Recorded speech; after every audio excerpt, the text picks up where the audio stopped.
कुछ लोगों में आजकल सनातन धर्म का अपमान करने, सनातन धर्म के बारे में आपत्तिजनक बातें करने, हिंदुओं की आस्था को चोट पहुंचाने और उनकी भावनाओं को भड़काने की नई लत लग गई है। दिन रात सोते जागते ये लोग सिर्फ और सिर्फ सनातन धर्म को मिटाने का सपना देख रहे हैं। सत्ता की शुरुआत आज ऐसे ही कुछ सनातन विरोधी चेहरों से करते हैं, जिनके सपनों पर हथौड़ा चलाना बेहद जरूरी है। इनके पुराने हो चुके विचारों की ग्रीसिंग जरूरी है और अगर हमें लगा तो इनके विचारों के ढीले पड़ चुके नट को भी हम टाइट करेंगे। इस सब के लिए हम सत्ता की वर्कशॉप में आपको लेकर चलते हैं और ये इसलिए जरूरी हो जाता है क्योंकि पिछले कुछ दिनों से 4 से 5 दिन हो चुके हैं, एक के बाद एक सनातन विरोधी बयान सामने आ रहे हैं। लेकिन आज जो बयान निकल करके सामने आया, जिस तरीके से सनातन धर्म की तुलना की गई, वो अपने आप में बहुत शर्मनाक है। तो आज इसके लिए सत्ता की वर्कशॉप में आना बहुत ज़रूरी हो जाता है और जैसा कि हम आपको लगातार बताते हैं कि सत्ता की वर्कशॉप में हमारे पास तमाम तरीके की चीज़, एक ये पेचकस है, ज़रूरत पड़ने पर इस चाबी का भी इंतज़ाम है हमारे पास में, और अगर वैचारिक मरम्मत बहुत ज़्यादा बड़ी है तो ये बड़ी वाली चाबी भी हमारे पास है।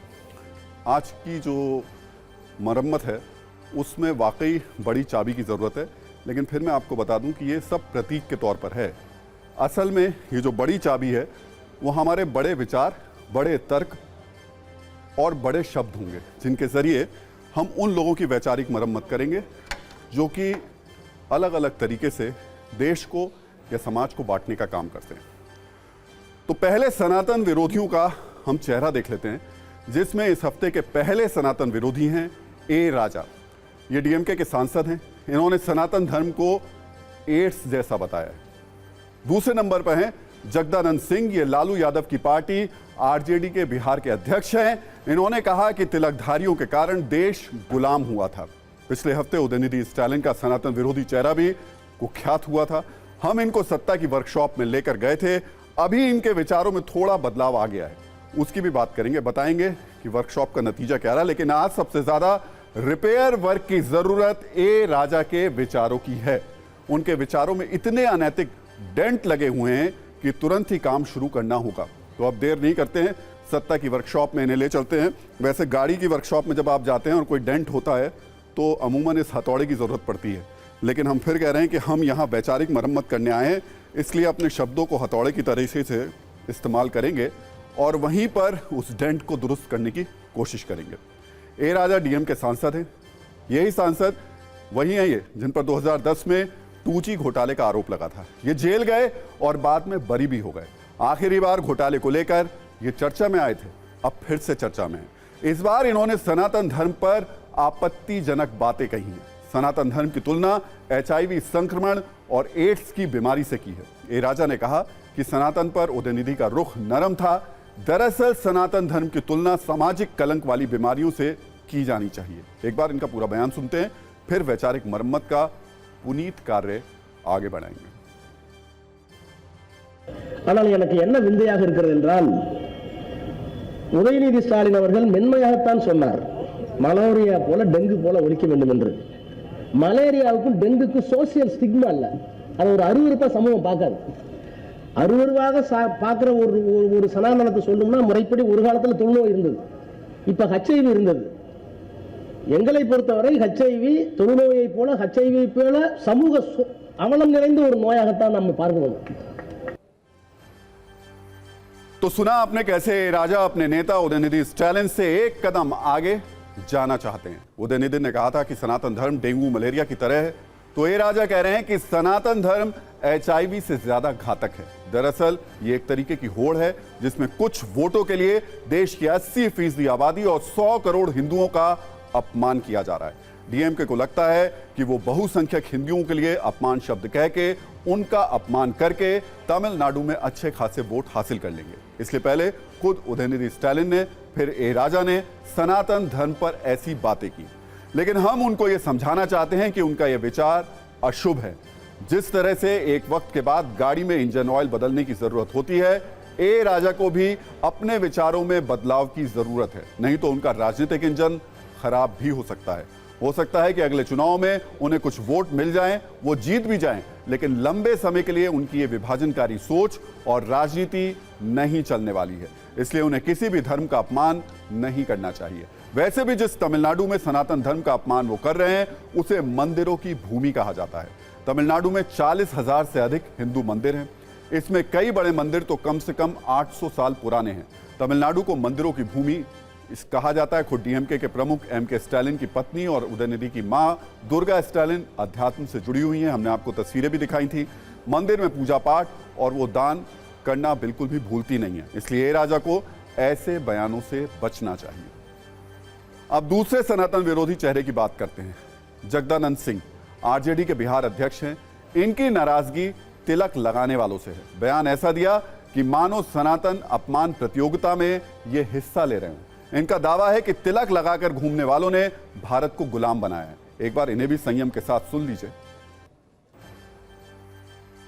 पूछो लोगों से कि भारत गुलाम किसके समय में हुआ, किनके समय में भारत गुलाम हुआ? क्या गरीबों का उस समय कोई पूछने, गरीबों को पूछने वाला था? क्या उस समय कोई पूरी ठाकुर थे? क्या उस समय लालू प्रसाद जी थे? तीन में बांध अब टीका लगा के घूमने वाले ने भारत को गुलाम बनवाया था। और फिर कैसे भारत गुलाम हो जाता करने का प्रयास कर रहा है ब्रह्मांडीय सम्राट। जगदानंद सिंह काफी वरिष्ठ नेता हैं, लेकिन पिछले कुछ समय से वो हिंदू धर्म और हिंदुओं के धार्मिक ग्रंथ रामचरितमानस पर सीरियल अटैक कर रहे हैं। उनके विचारों को कसने की जरूरत है। और जब हम विचारों को कसने की बात करते हैं तो हमें हमारे वर्कशॉप का ये पेचकस याद आ जाता है। लेकिन मैं फिर कह रहा हूं कि ये पेचकस असल में प्रतीक के तौर पर है। जिस पेचकस के जरिए हम इन विचारों को कसेंगे वो वैचारिक पेचकस है, जिसमें शब्द हैं, तर्क है, विचार हैं। तो अगर जगदानंद सिंह सही में ये मानते हैं कि तिलक लगाने वालों के कारण देश गुलाम हुआ, तिलकधारियों से जगदानंद सिंह को इतनी समस्या है, तो सबसे पहले लालू यादव और उनकी पत्नी राबड़ी देवी को मंदिर में जाकर पूजा करने और तिलक लगाने से रोकें। सोचिए, लालू यादव मंदिर में जाकर तिलक लगवाते हैं और उनके नेता तिलकधारियों पर कुछ भी बोलते हैं। कम से कम लालू यादव का अपमान उन्हें बिल्कुल नहीं करना चाहिए। वैसे तिलक लगाने और मंदिरों में पूजा पाठ में लालू यादव ही नहीं, उनके पुत्र और बिहार के डिप्टी सीएम तेजस्वी यादव भी कम नहीं है। यह मुंबई के सिद्धिविनायक मंदिर की तस्वीर है, जहां तेजस्वी यादव हाथ जोड़कर तिलक लगवा रहे हैं। कितनी विडंबना है। वैसे तेजस्वी यादव को जगदानंद सिंह के साथ बैठकर एक बार तिलक पर चर्चा जरूर कर लेनी चाहिए। जगदानंद सिंह ने बयान देने के लिए तो बोल दिया कि तिलकधारियों के कारण देश गुलाम हुआ, लेकिन उनके पास इसके लिए कोई तथ्य नहीं है। ये बात उन्हें भी पता है। इसलिए जब हमने उनसे दोबारा पूछा कि आपने ऐसा क्यों बोला, तो जवाब था वो अपने लोगों से बात कर रहे थे, इसलिए ऐसा बोल दिया। सवाल है तो हम अपने साथियों से बात कर रहे हैं, तो उसमें किसी को क्या एतराज है? बीजेपी अब इस पर सवाल खड़ा कर दी, कैसे आप इस तरह का बात बोल सकते हैं? सवाल खड़ा करने दीजिए। वैसे इस पूरे मामले में कांग्रेस को काफी परेशानी का सामना करना पड़ रहा है।